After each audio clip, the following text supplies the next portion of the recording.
Hello guys, welcome back dito sa panibago nating video dito sa ating channel. My name is Anthony, ang palagyan nyo nakakasama dito sa ating mga kwentuhan at sa ating mga sharing ng ating mga experience dito sa pag-aalaga ng RTL Chicken.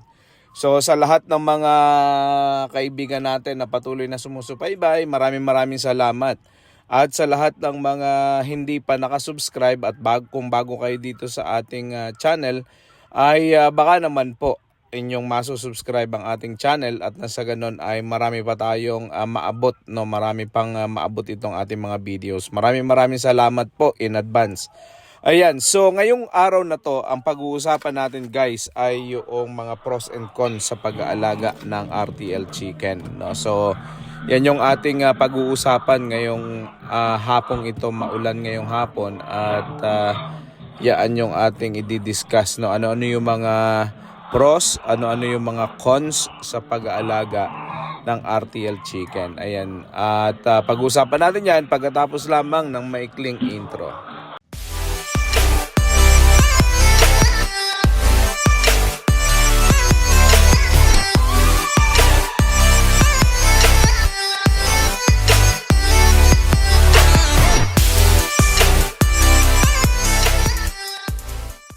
Okay guys, ayan, maraming salamat. Welcome back dito sa ating video. Maraming salamat sa lahat ng mga nagbalik o nagintay yan at nagtiyaga na subaybayan ng ating mga videos, no, at saka itong ating video na to.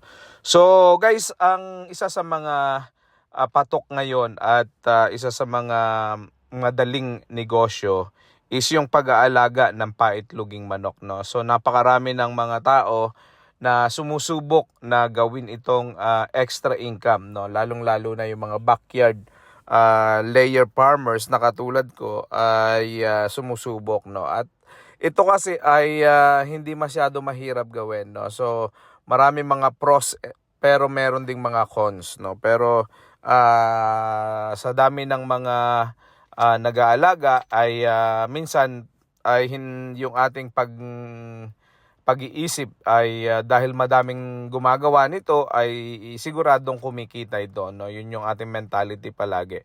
Sometimes ang problema kapag hindi tayo nagkaroon ng due diligence, no, yung due diligence natin, nagkakaroon tayo ng problema along the way at instead na makabawi tayo, instead na kumita tayo, ang nangyayari ay nalulugi pa tayo o nalulugi tayo sa mga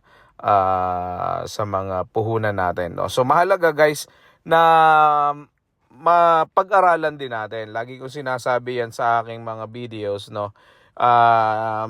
Yung pag-aalaga ng livestock ay hindi para sa lahat, no. Hindi dahil ginagawa ng kapitbahay mo, gagawin mo na rin dahil akala mo maalwan lang at medyo hindi mo na napag-aralan. So ngayong araw na ito guys, ang ating pag-uusapan ay yung mga pros and cons nga. At least kahit paano, hopefully pag na-discuss natin itong mga pros na to at saka yung mga cons ay makatulong para sa pagdedesisyon mo sa iyong pag-aalaga ng RTL Chicken. Kung ikaw ay nagpaplano pa lang na mag-alaga ng RTL Chicken, ay at least kahit paano ay mapapagplanuhan mo, no, at mapapag-aralan mo kung ano yung mga dapat mong gawin at ano yung is it worth the risk, sabi nga nila, no. So unahin natin guys sa mga pros is mas mabilis ang kita. So given yan guys na everyday kapag nag-aalaga ka ng manok, everyday may kita ka kasi araw-araw umiitlog ang manok mo. So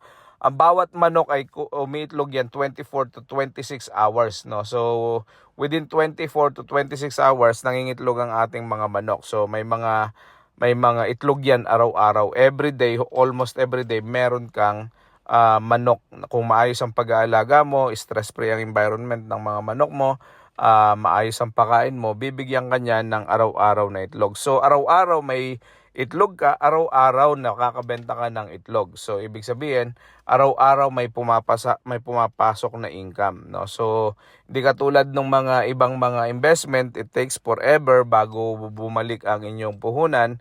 Ito utay-utay bumabalik sa inyo araw-araw kasi araw-araw nakakabenta kayo ng itlog, no? So yun ay isa sa mga pinakamaganda kung bakit gustong-gusto ko itong klaseng negosyo na ito. So ikalawa guys ay mas mababa ang puhunan sa pagpapalaki guys. May mga RTL chicken raisers na inaalagaan ng kanilang manok mula dun sa day old chick, no, yung mula dun sa pagkasisiw. Kaya lang ang problema dyan, it takes 16 weeks bago ka makapagpaitlog, tapos ay malaki ang puhunan mula dun sa sisiw hanggang sa maging RTL na sila. So kalimitan idinideliver sa atin yung ating mga manok ay mga mga ready to lay egg na. So yung mga manok natin ay hindi na sila mga bata at mature na sila. 16 weeks, kalimitan 16 weeks, 17 weeks ang mga manok idinideliver. Kaya medyo ang manok ay medyo maedad na, ready na para mangitlog.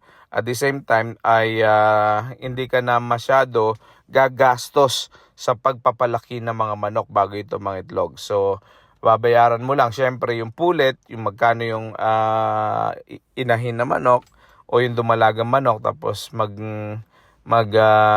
iitlog na yan after 4 weeks ng pag-aalaga. Kukunti na yung panahon ng ang pag-aalaga, kaya mabilis na yung return of investment. Hindi malaki yung puhunan sa pagpapalaki. Pero syempre malaki ang puhunan pag bumili ka ng manok, no? So ng paitloging manok. Ikatlo ay mas kaunting alaga. So syempre mas kaunti yung panahon ng pag-aalaga. Instead na mula dun sa pagkasisiw, alagaan mo hanggang mangitlog.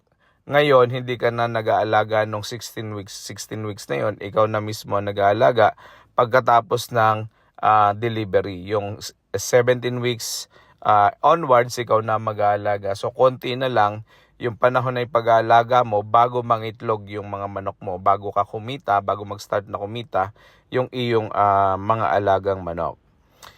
Ikaapat, mataas ang production ng itlog guys, no? So yung mga breed ng mga manok ngayon guys, mga nasa around 320, 325, 330 na mga manok ang nangingitlog. Ang mga manok nangingitlog sila ng ganito karami sa isang taon. So ibig sabihin, kung yan ay 330 ang iniitlog sa isang taon, ibig sabihin almost every day ang manok ay nangingitlog. So ganyan yung production mo. Kung may 1,000 ka na nangingitlog, so 95% yan ay nangingitlog. So ibig sabihin may 950 ka na itlog every day na pwedeng pick upin at pwedeng ibenta.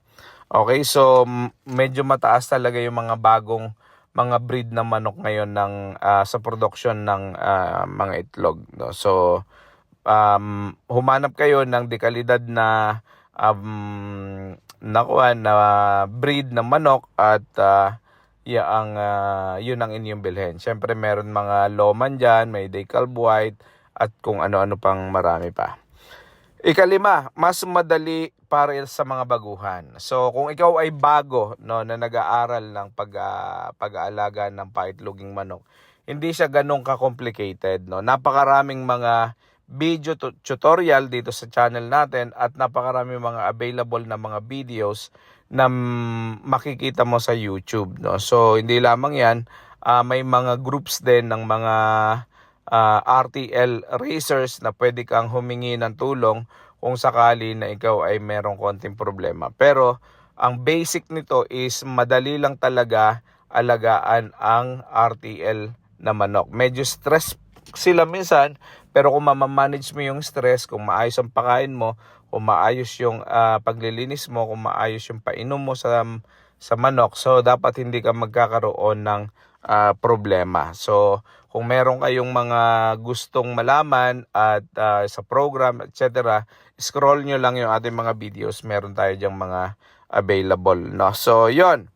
Ano naman yung mga cons? Marami pa mga pros guys, no? Napakarami pa mga pros kung ating iisa-isahin. Nandiyan pa yung nakakatulong ka sa community kasi locally nagpo-produce ka ng fresh and affordable na itlog. Ikaw ay nagtatrabaho lang sa bahay, wala kang opisina, wala kang boss at kung ano-ano pa. Napakarami pa mga pros na kaya ako nagustuhan. Kung ikaw ay OFW, isa pa sa mga pros na to ay kaya mong i-manage yung iyong business kahit ikay nasa abroad katulad ko, by doing online marketing, by doing your own transaction. Everything is online na ngayon, internet, etc., etc., no? So napakaraming pros and na pwede mo talagang isipin at pwede mong maging dahilan kung bakit pwedeng mong pasukin ang ganitong klase ng negosyo. Okay, let's talk about the cons. Ano naman yung mga hindi kaaya-aya siguro sa pag-aalaga ng mga manok? Okay, so unang-una dyan guys is napakamahal ng puhunan. So isa sa mga cons na hindi kaaya-aya is basically mahal ng puhunan. Imagine nung unang bumili ako 390 ang per head. Ngayon 410 yung sumunod kong bili, tapos ang ngayon ang presyohan ay nasa 420, 430, 440 na depende din sa layo ng inyong lugar. So kung may 1,000 ka sa 390, 390,000 agad yun guys. Napakalaking puhunan, no? So yan yung isa sa mga dapat i-consider kung ikaw ay magsisimula ng negosyo na ito. Dapat tutok ka, dapat makita mo yung operations mo, day-to-day operations, etc., etc., para sa ganon hindi ka malulugi. Kasi isa sa mga risk nitong ganitong klase ng negosyo is yung pagkalugi. At kung malaki ang puhunan mo, malaki ang malulugi syempre. Yan yung isa sa mga cons ng ating pag-aalaga ng manok.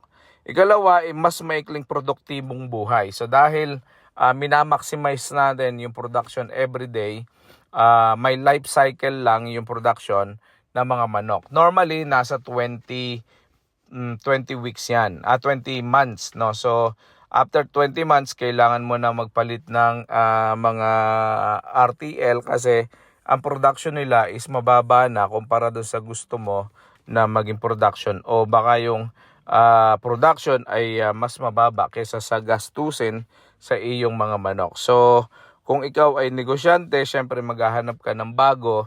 At yung bago, syempre, yun yung magpapatubo, magbibigay ng tubo sa'yo sa iyong negosyo, no? So, yun.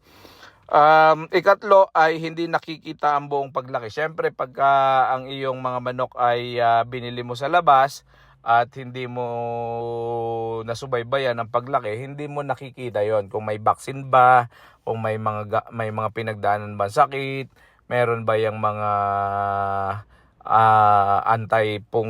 punggal na mga paliligo, o nakakainom ba ng mga vaccines, ng mga antibiotics yan pag may sakit, etc., etc. So hindi natin nakikita yan kung ano-anong klase ng mga vaccines ang available sa kanila. So magre-rely lang tayo sa kung anong sinasabi sa atin ng ating mga sellers, no, ng ating mga suppliers. Okay, so ikaapat ay mas mataas na panganib sa stress. So ang RTL guys ay isa sa mga problema niyan ay yung mabilis ma-stress, no? At nagiging cause yan ng mortality ng manok, no? So kung yung mga yan ay na-stress, nababasagan ng itlog sa loob. Kung yan ay na-stress, hindi yan nangingitlog. At marami pang iba kung bakit importante na hindi ma-stress ang mga alaga natin manok. So dapat ay lagi nating sinusubaybayan kung ano bagang nangyayari. Kung yan ay iyak ng iyak maghapon, malamang stress yan. Kung yan ay hindi nakakainom ng tubig, kung mainit ang panahon, all of them are factors kung bakit nagkakaroon ng ganyang klase ng problema, no? So, yun guys, isa yan sa mga hindi kaaya-aya pag mataas ang stress ng mga manok natin, nagiging cause yan ng mortality. At ang ikalima guys ay yung sinasabi kong mortality, no? So syempre sa mga pros niyan is yung pagkamatay ng ating mga manok. So kapag tayo ay dinaanan ng peste, syempre hindi natin mapipigilan yan, kaya dapat mataas ang biosecurity natin. So dapat ay malinis, maayos at vaccinated ang lahat ng ating mga mga manok para may panlaban sila. So isa sa mga nakakapagpalugi sa mga RTL business owners is yung mortality, kasi minsan sobrang dami at taas ng numbers ng kanilang mortality. So yan yung isa sa mga issues. Unang-una diyang nagiging dahilan is stress. Pangalawa ay yung yung init ng panahon. Ayan, yan naging cause ng stress, yung ingay, yung hindi tamang pagkain, etc. etc. Napakaraming nagiging cause ng stress, no, ng ating mga manok. At dapat ay ang ating mga alaga ay meron silang conducive na lugar para hindi sila ma-stress, at dapat ay nasasanay sila sa ingay para sila hindi ma-stress, no. So implication ng manok na na-stress is, unang-una, pag na-stress yan, hindi yan mangingitlog. Ikalawa, pag yan ay nangitlog, minsan nababasag itlog sa loob. Ikatlo ay yan ay minsan ay hindi yan nangingitlog. Hindi yan nangingitlog pagka yan ay nai-stress yung ating mga manok. So yon guys, yan yung 5. Marami pang mga posible na cons, guys, no. So yan ay isa lamang o 5 lamang yan sa lahat ng mga posibleng maging cons ng ating pag-aalaga ng RTL chicken. Pero dapat bilang mga farmers ay lagi tayong handa. Lagi tayong malinis sa ating biosecurity. Hindi tayo basta-basta nagpapasok ng mga hindi natin kilalang tao, tapos hindi natin sila pinalalapit sa ating mga poultry. Yan, so dapat natin yang intindihin at alagaan. Kasi yung mga manok na yan, magbibigay sa atin ng magandang kinabukasan, ng magandang hanap buhay. At kung yan ay na-stress, eventually mamamatay. So malulugi talaga tayo, guys, no? So hindi natin gustong mangyari yon, kaya dapat ay bigyan natin ng pansin, no? So yon guys, pros and cons ng pag-aalaga ng RTL chicken sa ating mga backyards, no? So maraming salamat sa panonood, at God bless. See you all later, and I love you all. Bye-bye!